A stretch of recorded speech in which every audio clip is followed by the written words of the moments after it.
Hello বন্ধুরা, আমার চ্যানেলে আপনাদের সবাইকে স্বাগত। আশা করি আপনারা সবাই ভালো আছেন, সুস্থ আছেন। আজকে আমি হাজির হয়েছি আপনাদের সামনে একটি চাকরির খবর নিয়ে, যেটা ইউনিয়ন পাবলিক সার্ভিস কমিশনের তরফ থেকে।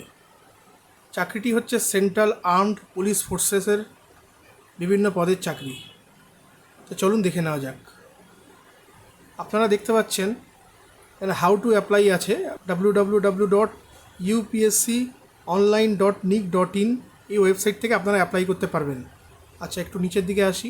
আচ্ছা, লাস্ট ডেট অফ সাবমিশন আপনারা দেখে নিন, 14ই মে 2024 সন্ধ্যে 6টা অবধি, 18:18:00 আওয়ার্স, মানে আপনি সন্ধ্যে 6টার, এটা 24 ঘন্টার ফরম্যাটে দিয়েছে, কিন্তু 12 ঘন্টা ফরম্যাটে ধরলে এটা আপনার সন্ধ্যে 6টা অবধি হবে।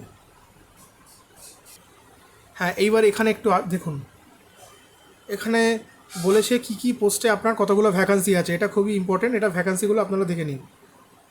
দেখেন, বিএসএফ বলতে border security force, central reserve police force CRPF, central industrial security force CISF, Indo Tibetan border police ITBP. চলুন দেখে নেওয়া যাক কোনটার কতগুলো ভ্যাকান্সি আছে। বিএসএফে দেখতে পাচ্ছেন 186টা, সিআরপিএফ 120টা, সিআইএসএফ 100টা, আইটিবিপি 58টা, আর এসএসবি 42টা। এসএসবি বলতে আপনার শাস্ত্র সীমা বল, টোটাল 506খানা আপনাদের ভ্যাকান্সি আছে। আচ্ছা, এবার দেখে নেওয়া যাক সেন্টার্স অফ এক্সামিনেশান, কোন কোন সেন্টারে আমাদের এক্সামগুলো হবে। এখানে অনেকগুলোই আছে, দেখতে পাচ্ছেন আগরতলা, আহমেদাবাদ, আইজল, আলমোড়া, অনেকগুলো আছে, আপনারা একটু দেখে নেবেন নিজেরা। আমি এখানে কলকাতাটা বলছি, কলকাতায় আছে, আপনারা দেখতে পাচ্ছেন এখানে কলকাতাও আছে, সেন্টার কলকাতা।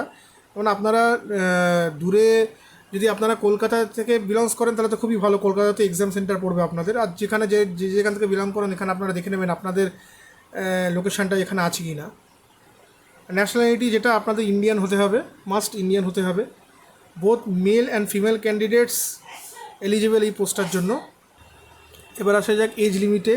এজ লিমিট দেখুন বলছে যে আপনাদের 20 বছর থেকে 25 বছরের মধ্যে আপনাদের বয়স হতে হবে 1 আগস্ট 2024 অনুযায়ী। দেখেন এখানে কি লেখা আছে, he and she must have been born not earlier than 2 August 1999 and not letter than 1 August 2004। মানে 2 আগস্ট 1999 থেকে 1 আগস্ট 2004-এর মধ্যে আপনাদের বার্থ ডেট হতে হবে, তার আগেও না তার পরেও না। যদি আগে পরে হয় তাহলে আপনারা ফর্মটা ফিল আপ করতে পারবেন না। এই অনুযায়ী যদি আপনাদের 20 থেকে 25 বছরের মধ্যে বয়স হয় তাহলেই আপনারা ফর্মটা ফিল আপ করতে পারবেন। আচ্ছা, এখানে এজ রিল্যাক্সেশনের ব্যাপারে বলেছে 5 বছরের রিল্যাক্সেশন আপনারা পাবেন যদি আপনারা এসসি বা এসটি ক্যাটাগরি থেকে বিলংস করেন। আর আদার ব্যাকওয়ার্ড ক্লাসেসের জন্য আপনারা 3 বছরের ছাড় পাবেন, ম্যাক্সিমাম 3 বছরের আপনারা ছাড় পাবেন আদার ব্যাকওয়ার্ড ক্লাসেস যারা আছেন। আর দেখেন এখানে কি লেখা আছে, up to A maximum of 5 years for civilian central government servants. Civilian central গভর্নমেন্টের সার্ভিস যারা আছেন তাদের জন্য 5 বছরের আপনারা ম্যাক্সিমাম ছাড় পাবেন।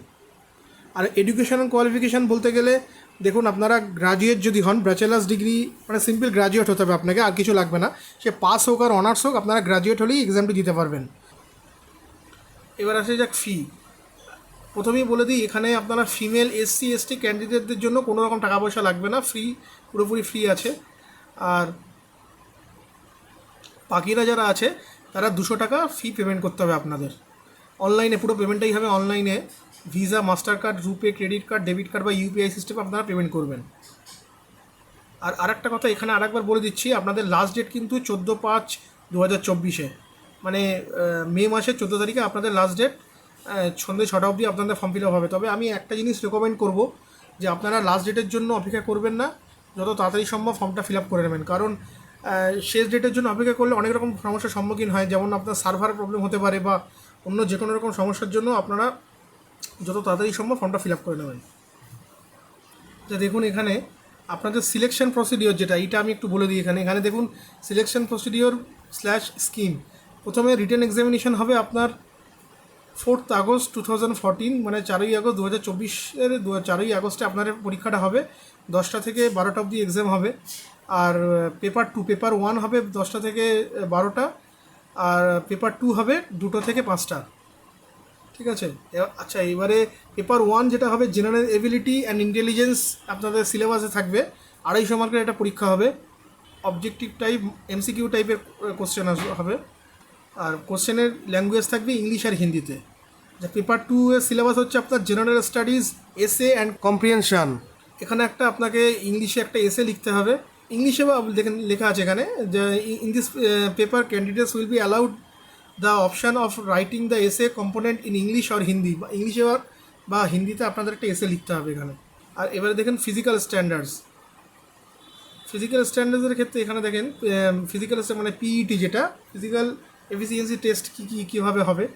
100 মিটারের একটা দৌড় থাকবে, 16 সেকেন্ডের মধ্যে আপনাদের 100 মিটার দৌড়টা শেষ করতে হবে ছেলেদের ক্ষেত্রে। আর মেয়েদের ক্ষেত্রে মানে ফিমেলদের ক্ষেত্রে হচ্ছে এটা 18 সেকেন্ডে 100 মিটার দৌড়াতে হবে। আচ্ছা, আরেকটা হচ্ছে 800 মিটারের দৌড় থাকবে, এটা ছেলেদের ক্ষেত্রে 3 মিনিট 45 সেকেন্ডে শেষ করতে হবে, আর আপনার ফিমেলদের ক্ষেত্রে 4 মিনিট 45 সেকেন্ডে শেষ করতে হবে। এরপরে আছে দুটো গেল, দুটো দৌড় আছে। এরপরে আছে লং জাম্প। লং জাম্পের ক্ষেত্রে 3.5 মিটার ছেলেদের ক্ষেত্রে 3বার আপনারা সুযোগ পাবেন এটার জন্যে। আর মেয়েদের ক্ষেত্রে হচ্ছে 3.0 মিটার, মানে 3 মিটারের একটা থাকবে, এটা হচ্ছে 3বার আপনারা একটা সুযোগ, এটাতেও 3বার, মেয়েরাও 3বার সুযোগ পাবেন। আচ্ছা, শর্ট পুট 7.2 কেজিস আর 4.5 মিটারের জন্য, এটা শুধু ছেলেদের ক্ষেত্রেই আছে শর্ট পুটটা, মেয়েদের ক্ষেত্রে এটা দেখছি এখানে নেই। আচ্ছা, এটাও মনে হয় এটা এখানে চলে এসছে, এটাও মনে হয় 3বার আপনারা সুযোগ পাবেন। আচ্ছা, এবারে হচ্ছে চলে গেল আপনাদের, প্রথমে হচ্ছে আপনাদের রিটেন এক্সামিনেশন হলো, তারপর হচ্ছে ফিজিক্যাল স্ট্যান্ডার্ডস 2 নম্বরে, তারপরে আপনাদের 3 নম্বরে হচ্ছে ইন্টারভিউ অ্যান্ড পার্সোনালিটি টেস্ট। এটা আপনার 150 মার্কের একটা ইন্টারভিউ হবে। ফাইনাল সিলেকশন আপনার যেটা রিটেন এক্সামিনেশান আর ইন্টারভিউ, এই দুটো মিলিয়ে আপনাদের যে নাম্বারটা আসবে সেটার ওপরে আপনাদের মেরিট লিস্টটা ক্রিয়েট হবে। আচ্ছা, এখানে সিলেবাসগুলো আপনারা দেখে নেবেন কী কী আছে। পেপার 1-এর জন্য general mental ability, general science, current events of national and international importance, Indian polity and economy, history of India, Indian and world geography। আর পেপার 2-তে আছে general studies, essay and comprehension, যেটা আমি আগেও বলেছি আপনাকে, আগে বললাম আপনাদের। সেখানে আর সেরকম কিছু নেই, যা যা আপনাদের জানানোর ছিল সবগুলোই আমি জানিয়ে দিয়েছি। ভিডিওটি ভালো লেগে থাকলে লাইক করবেন, কমেন্ট করবেন এবং শেয়ার করবেন। আর যদি কিছু গুরুত্বপূর্ণ ইনফরমেশান আমার এই ভিডিওটি থেকে পেয়ে থাকেন তাহলে আমার চ্যানেলটাকে সাবস্ক্রাইব করবেন। ধন্যবাদ, ভালো থাকবেন, সুস্থ থাকবেন, টাটা।